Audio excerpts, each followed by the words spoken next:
Hello students, आज हम discuss करेंगे factor affecting enzyme activity. Previous 2 class के अंदर हमने एंजाइम की definition, properties of enzyme, characteristics of enzyme और स्ट्रक्चर ऑफ एंजाइम के बारे में पढ़ा था। और सेकंड क्लास के अंदर हमने क्लासिफिकेशन ऑफ एंजाइम पढ़ लिया था। ठीक है, आज की क्लास में हम पढ़ेंगे कि एंजाइम को कौन कौन से फैक्टर इफ़ेक्ट करते हैं।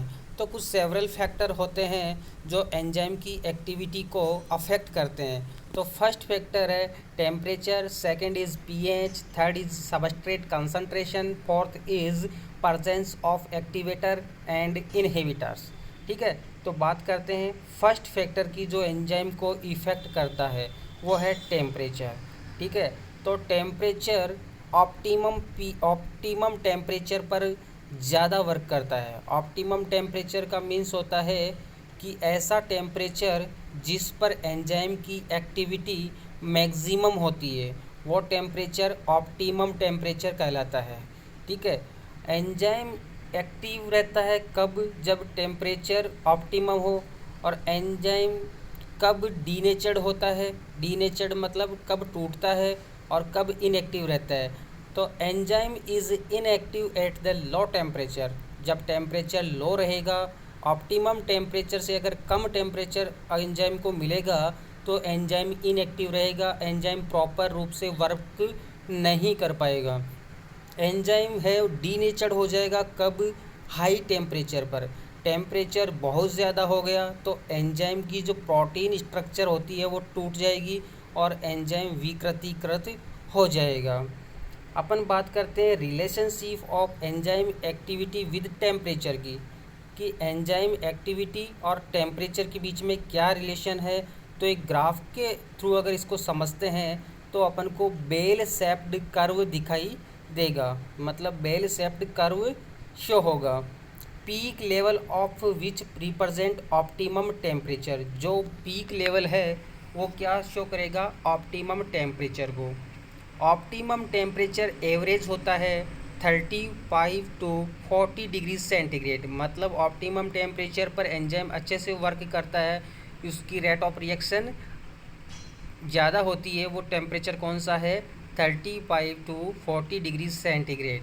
मोस्ट जो एंजाइम होते हैं इसी टेम्परेचर पर वर्क करते हैं। अब पढ़ते हैं अपन ग्राफ के बारे में। तो एक एक्स एक्सिस और वाई एक्सिस शो कर रखी है। एक्स एक्सिस की तरफ rate of reaction enzyme activity को दर्शाया गया है और वाई एक्सिस पर टेम्परेचर को दर्शाया गया है।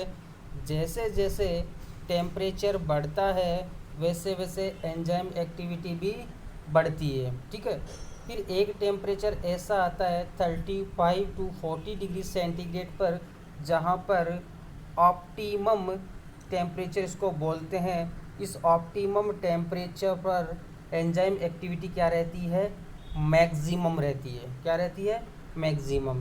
फिर उसके बाद में अपन टेम्परेचर को आगे और इंक्रीज़ करते हैं तो एंजाइम एक्टिविटी है वो घटती हुई चली जाती है। तो मतलब पहले टेम्परेचर को बढ़ाया तो एंजाइम एक्टिविटी बढ़ी और देन आफ्टर टेम्परेचर को वापस और बढ़ा रहे हैं तो एंजाइम एक्टिविटी गिरेगी। क्यों गिरेगी? क्योंकि टेम्परेचर जब ऑप्टिमम से ज़्यादा टेम्परेचर होता है तो एंजाइम डीनेचर्ड हो जाता है और टेम्परेचर लो रहता है तो एंजाइम इनएक्टिव रहता है। ठीक है, नेक्स्ट बात करते हैं इफ़ेक्ट ऑफ पीएच की। तो इसमें भी ऑप्टिमम पीएच होती है। उस ऑप्टिमम पीएच पर एंजाइम होते हैं वो अच्छे से वर्क करता है। कि स्टार्टिंग में अपन देखें जैसे जैसे पीएच बढ़ेगी तो एंजाइम की एक्टिविटी बढ़ेगी। पीएच को अपन बढ़ा रहे हैं तो एंजाइम की एक्टिविटी भी बढ़ेगी। ऑप्टिमम पीएच 6 से 8 के बीच में होती है।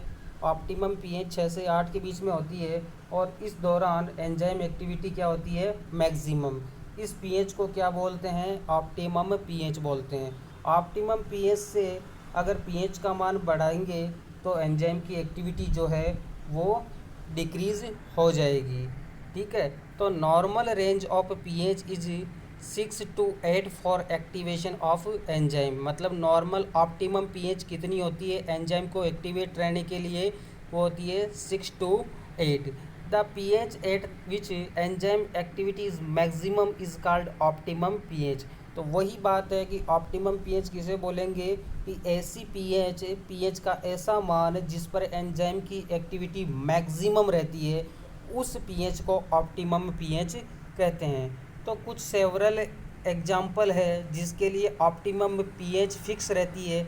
जैसे पेप्सिन एंजाइम की अगर अपन बात करें तो पेप्सिन एंजाइम के लिए ऑप्टिमम पीएच होती है 2.5। हाइड्रोलेज एंजाइम की बात करें तो उसके लिए ऑप्टिमम पीएच होती है 4 to 5। रूबिस्को, पेप्केज एंड ट्रिप्सिन की अगर अपन बात करें तो उसके लिए ऑप्टिमम पीएच होती है 8.5। ठीक है, तो इन कुछ एंजाइम के लिए ऑप्टिमम पीएच फिक्स है, तो इसी पीएच पे ये अच्छे से वर्क करेंगे। और जनरली अगर बात करें अपन सभी एंजाइम की तो नॉर्मल ऑप्टिमम पीएच कितनी मानी गई है, 6 से 8 है। ठीक है, ये ग्राफ इसी को शो कर रहा है। पेप्सिन, हाइड्रोलेज और जनरल के लिए 6 से 8 शो कर रखा है। रूबिस्को, पेप्केज और ट्रिप्सिन इन सब के लिए इंडिविजुअल ग्राफ शो कर रखा है। Effect of substrate concentration, next जो फैक्टर है एंजाइम की एक्टिविटी को इफेक्ट करने वाला वो है substrate concentration. An increase in substrate concentration increase enzyme activity till a maximum is reached. मतलब जैसे जैसे सबस्ट्रेट कंसंट्रेशन बढ़ाएंगे एंजाइम की एक्टिविटी भी बढ़ती जाएगी। लेकिन further increase in substrate does not increase rate of reaction because all the active site of available enzyme molecules are occupied with substrate molecules. अब बात करें अपन कि जैसे जैसे इसकी अपन सबस्ट्रेट कंसंट्रेशन का मान बढ़ाएंगे, सबस्ट्रेट कंसंट्रेशन जैसे मैं एग्जांपल लूँ कि ये अपने पास में एंजाइम है और एंजाइम पे एक्टिव साइट प्रेजेंट है, एंजाइम पे एक्टिव साइट प्रेजेंट है, सबस्ट्रेट है वो बाइंड होगा इस एंजाइम के साथ में।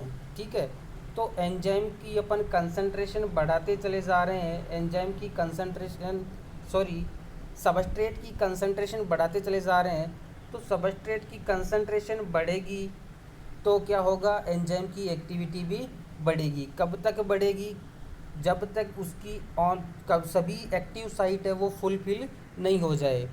एक्टिव साइट अगर सभी फुलफिल हो जाएगी उसके बाद सबस्ट्रेट कंसंट्रेशन का मान बढ़ाने पर एंजाइम की एक्टिविटी बढ़ेगी नहीं, वो क्या हो जाएगी, कांस्टेंट हो जाएगी, क्योंकि एंजाइम की सभी एक्टिव साइट क्या हो जाएगी, फुलफिल हो जाएगी। फर्दर जो सबस्ट्रेट आएगा उसके लिए एंजाइम के पास में एक्टिव साइट प्रेजेंट नहीं रहेगी। तो क्या होगा कि स्टार्टिंग में सबस्ट्रेट कंसंट्रेशन का मान बढ़ाएंगे तो रेट ऑफ रिएक्शन भी बढ़ेगी।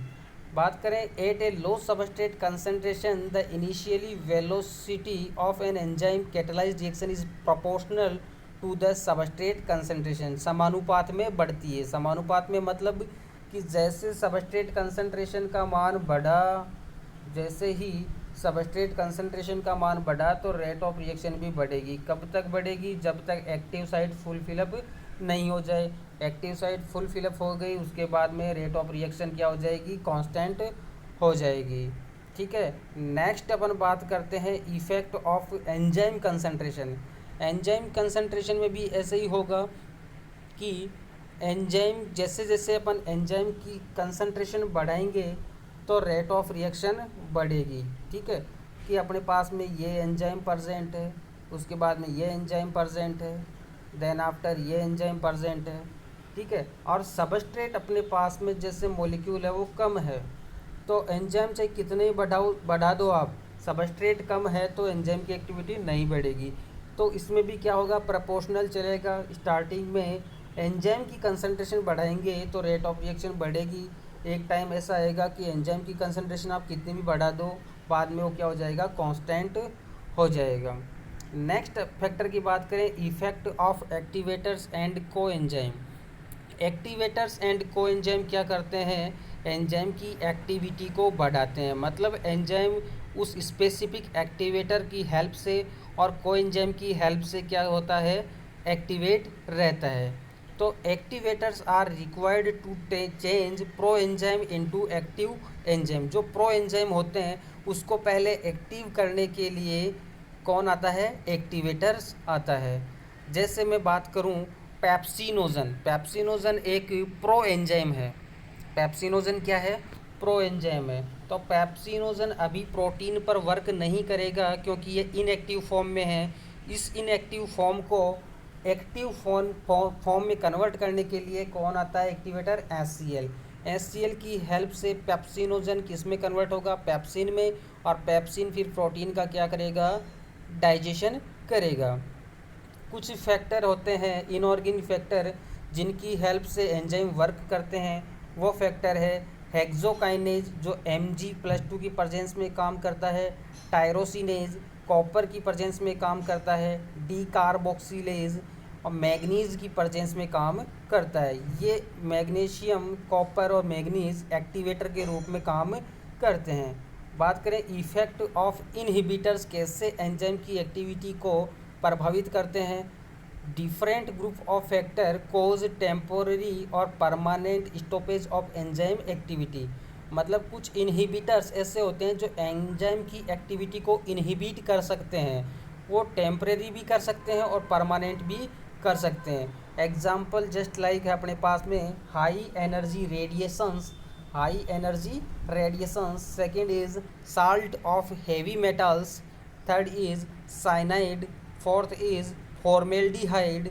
ठीक है, सबस्ट्रेट एनालॉग, ये सब क्या है, ये क्या करते हैं, एंजाइम की एक्टिविटी को टेम्पोरेरी या परमानेंट स्टॉप कर देते हैं, एंजाइम की एक्टिविटी को इनहिबिट कर देते हैं। ठीक है, तो ये थे एंजाइम की एक्टिविटी को प्रभावित करने वाले कारक। Thank you.